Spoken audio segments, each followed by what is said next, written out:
గూర్చిన దేవోక్తి. ఒక రాత్రిలో అర్మోయాబు పాడై నశించును. ఒక రాత్రిలో కిర్మయాబు పాడై నశించును.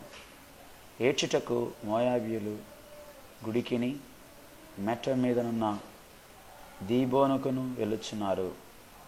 సెబాబు మీదను మేదాబు మీదను మోయాబీయులు ప్రలాపించుచున్నారు.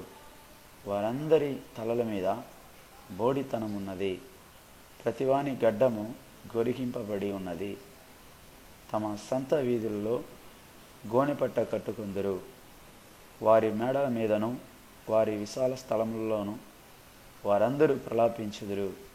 కన్నీరు ఉలకపోయుదురు. హెష్బోనును ఏలాయేలీయును మొరపెట్టుచున్నవి. యాహాసు వరకు వారి స్వరము వినబడుచున్నది. మోయాబీయులు యోధులు కేకలు వేయుదురు.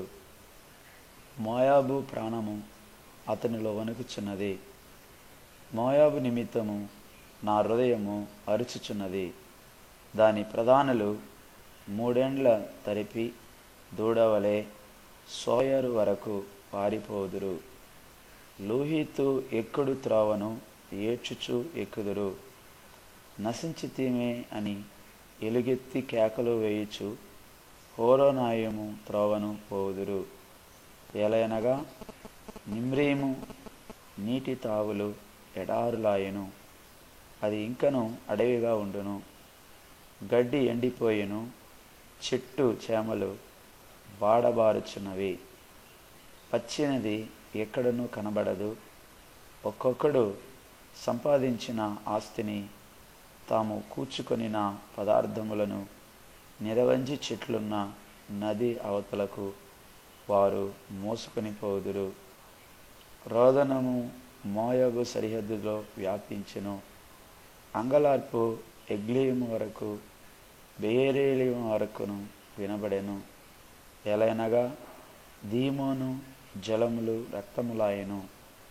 మరియు నేను దీమోను మీదికి ఇంకొక బాధను రప్పించెదను. మోయాబీలలో నుండి తప్పించుకొనిన వారి మీదికిని ఆ దేశము శేషించిన వారి మీదికిని సింహమును రప్పించెదను.